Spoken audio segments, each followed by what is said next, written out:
Bonjour et bienvenue dans Plus belle ma Sarthe, l'émission consacrée au patrimoine sartois.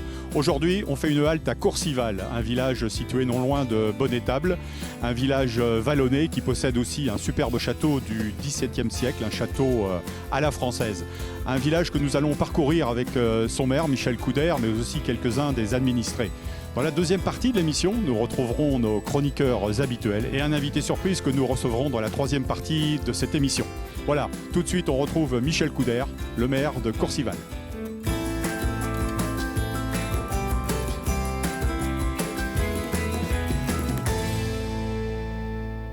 Dans la mairie de Courcival, avec monsieur le maire, Michel Coudert, on découvre la rue de Courcival avant de découvrir un autre endroit ici, c'est l'église et son presbytère. Monsieur le maire, bonjour. Bonjour. Pouvez-vous nous présenter d'abord Courcival, une petite cité avec une centaine d'habitants, mais avec un patrimoine très riche? Oui, c'est ça. Donc Courcival, c'est une centaine d'habitants. La surface, par contre, c'est une grande commune par la surface, 900 hectares, c'est quand même assez grand.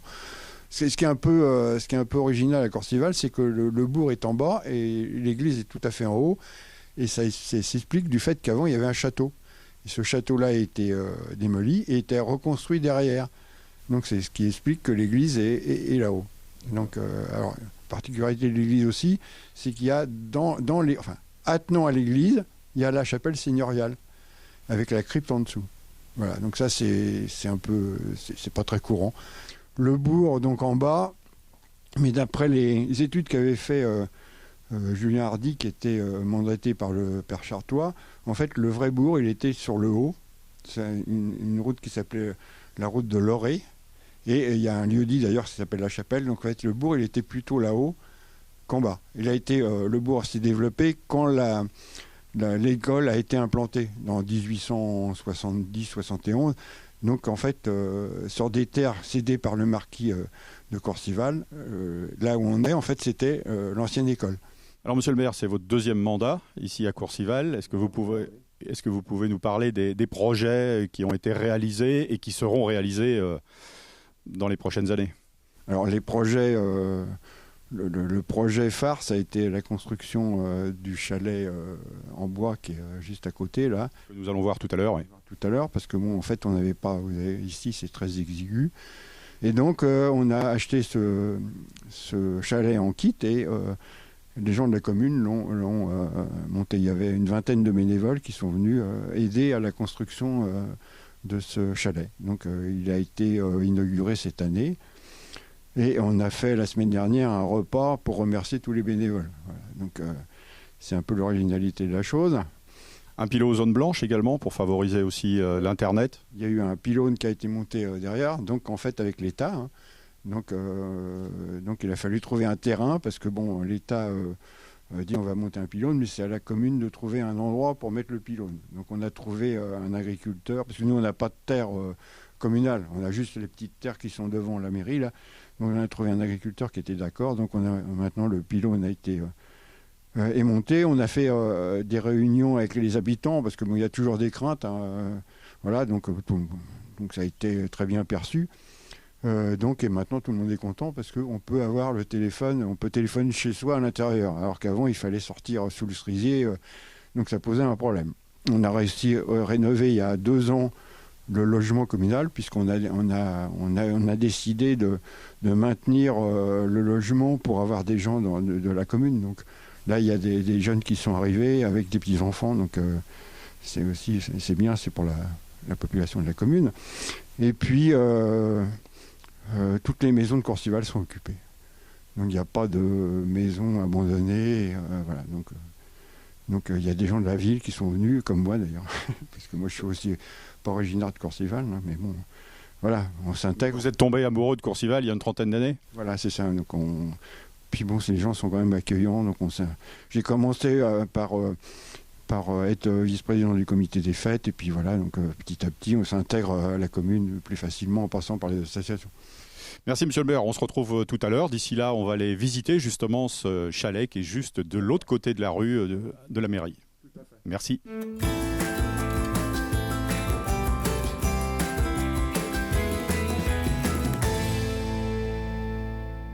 Et bien voilà, nous sommes dans le fameux chalet de du village de Courcival, juste en face de la mairie, où on retrouve Nathalie Borin, qui est la présidente du comité des fêtes. Bonjour Nathalie. Bonjour. Alors qu'est-ce que vous organisez de beau ici à Courcival durant l'année? Au niveau du comité des fêtes, donc 2 brocantes, celle du mois de juin. On fait les trocs-plantes aussi. On fait la fête de la Saint-Laurent, donc brocante, repas champêtre. Organisation après des animations style marché de Noël. Et tout ça se passe ici ou à côté de l'église là-haut?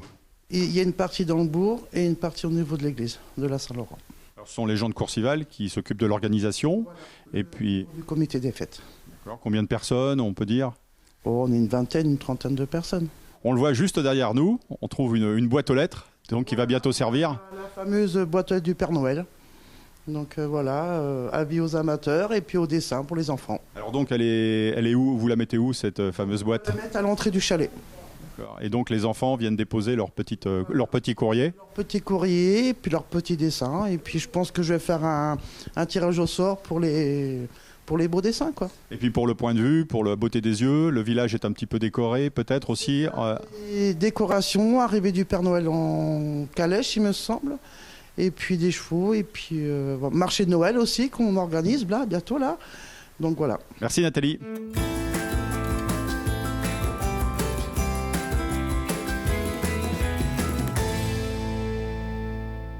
Avec Pierre-Emmanuel Picard, qui est le président de l'association culturelle de Courcival, non loin on va dire, de l'église de Courcival, un lieu plein de symboles et fort sympathique, à l'image de ce village dont vous êtes tombé amoureux il y a quelques années.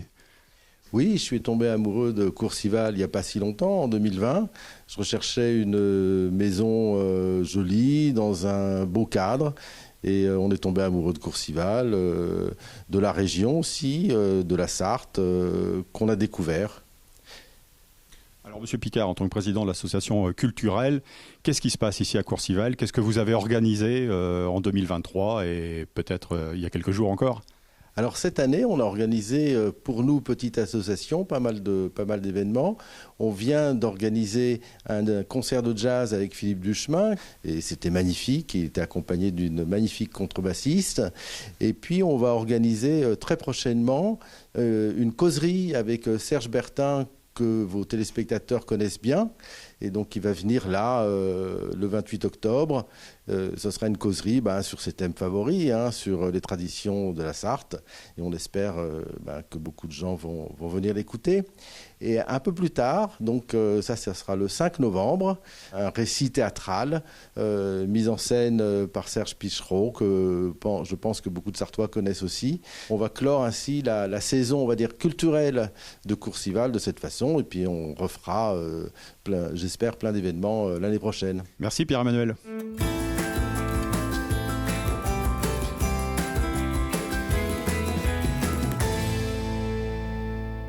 On se retrouve au GAEC des Êtres à Courcival, à la ferme Loiselière, où on vend des produits directs de la ferme. Bonjour Monsieur Bataille, vous êtes donc l'un des cofondateurs de cet endroit. Parlez-nous du GAEC déjà, dites-nous ce que ça représente. Le GAEC est une société agricole qui regroupe plusieurs personnes pour travailler sur l'exploitation. Donc nous sommes un GAEC familial. Mes parents sont à la création, moi j'ai pris la suite, mon frère, ma femme et mon fils qui se prépare pour prendre la suite. C'est une exploitation familiale qui est ici depuis au minimum 5 à 6 générations sur la commune. Alors qu'est-ce qu'on trouve de bon ici, Benoît, au GAEC justement? Nous produisons de la viande bovine de race charolaise pure depuis une vingtaine d'années, de la volaille label rouge louée. Philippe, qu'est-ce qu'on trouve ici? Bien évidemment des produits que vous produisez vous-même puisque vous êtes label rouge des fermiers de Loué, mais des oies également, des pintades, vous faites de l'élevage de différentes sortes? Oui, plusieurs espèces. Nous avons donc la base les poulets jaunes et blancs. Nous produisons également de la pintade, plus un lot de volailles d'oie pour les fêtes de fin d'année. C'est une oie à rôtir. Ainsi que de la dinde de découpe. Voilà les principales espèces produites sur l'exploitation. On peut dire que c'est aussi une réduction des intermédiaires puisque c'est quasiment du producteur au consommateur. Tout à fait. Donc nos volailles sont nourries ici avec des céréales produites sur l'exploitation, qui ensuite nourrissent nos volailles et puis les font grossir. Ensuite, elles sont envoyées à l'abattoir. Donc la norme label, c'est 90 jours. Les oies, c'est 180 jours. Les dindes, c'est 90 jours. Donc après cette phase-là, elles sont envoyées en abattoir. Nous, on les récupère. Et puis avec ceci, on fait de la découpe et des produits transformés, tels que de la paupiette de volaille qui est faite avec un haut de cuisse de poulet, ou une gigolette de pintade qui est faite avec une cuisse désossée et une farce. Ok. Benoît, ce sont des produits sans conservateur, sans OGM? Que du naturel en fait. Nous ne sommes pas certifiés bio, mais on pourrait le faire. Parce qu'on utilise pour les animaux, pour les bovins, aucun fongicide, aucun pesticide. Ils sont nourris à l'herbe toute l'année, avec l'hiver un peu de conserve évidemment. D'où viennent les clients de Courcival, de Saint-Côme-en-Véret, de Bonnétable, on peut dire de toute la région avoisinante? D'un rayon de 15-20 km, on a même de l'autre côté de la Ferté, on a même du côté de Bordeaux même. Dès qu'ils ont découvert les produits, c'est bouche à oreille, ils reviennent. Voilà, donc l'Oiselière à Courcival, un endroit à fréquenter où on mange que du bon.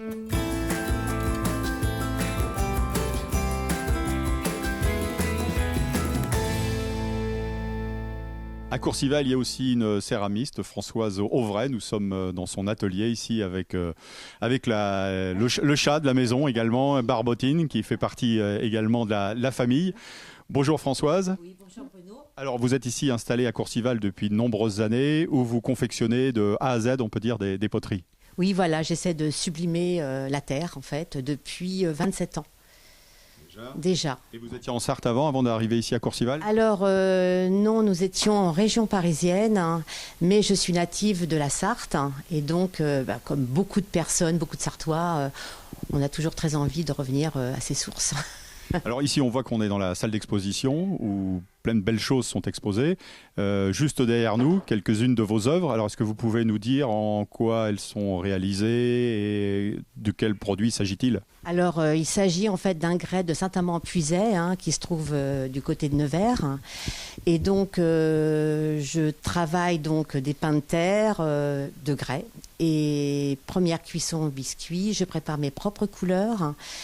Et je cuis à pratiquement 1280 degrés, haute température. Parce que l'autre particularité, c'est que vous, ici, vous réalisez tout de A à Z, y compris vos peintures, vos couleurs. Oui, voilà. En fait, on parle en céramique de glaçure. C'est en fait des recettes basées sur beaucoup de feldspath.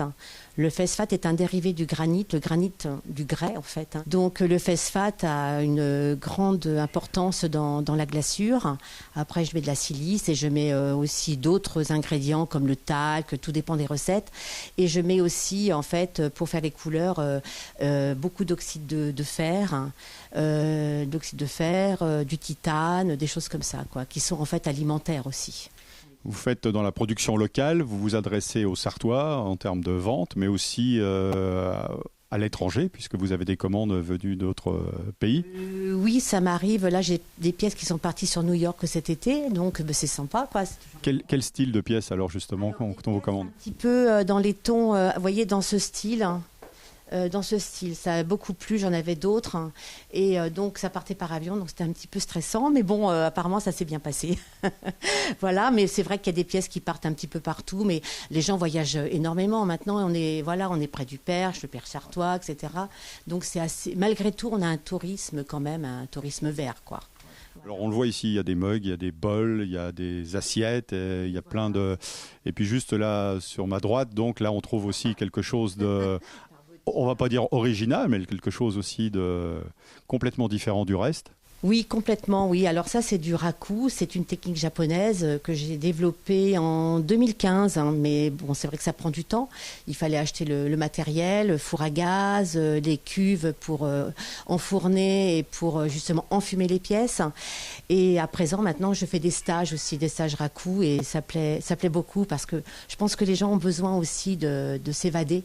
Et la terre, pour ça, elle est fantastique. Alors pour les aider à s'évader justement, parce que vous faites des choses sur commande, mais aussi des choses qui sont dans le domaine de l'inspiration, d'où vient justement cette inspiration? Eh bien, écoutez, l'inspiration, elle vient surtout de mon environnement aussi. Vous voyez, j'ai des grenouilles, j'ai des petites choses comme ça sympas, voilà. Et puis les couleurs, j'ai fait du vert aussi à un moment donné. Je voyais beaucoup de verdure. Enfin, voilà. Après, on part un petit peu.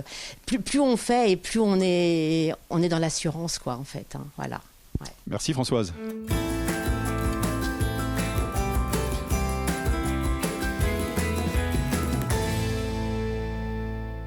Nous sommes dans l'église Saint-Brice qui date du XIe siècle ici à Courcival pour conclure cette émission avec le maire Michel Couder avec un objectif, quelque chose qui vous tient particulièrement à cœur, c'est la rénovation de cette église. Alors c'est la rénovation du clocher en fait. Donc on a fait plusieurs, je dirais rafistolages quoi.